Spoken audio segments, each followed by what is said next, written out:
11 წლის გოგოს მიმართ ჩადენილი გარყვნილი ქმედების ბრალდებით 31 წლის კაცი დააკავეს. შინაგან საქმეთა სამინისტროს ინფორმაციით ბრალდებული მეზობლად მცხოვრებ არასრულწლოვან სექსუალური ხასიათის მოკლე ტექსტურ შეტყობინებებს უგზავნიდა და სქესობრივ კავშირს სთავაზობდა.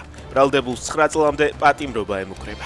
რუსთავში 37 წლის კაცი მოკლეს. გამოძიების ინფორმაციით კონფლიქტი ურთიერთშელაპარაკების ნიადაგზე დაიწყო. 41 წლის ბრალდებულმა კაცს გუმკერდის არეში ცივი არაღით ჭრილობა მიაყენა და შემთხვევის ადგილიდან მიიმალა.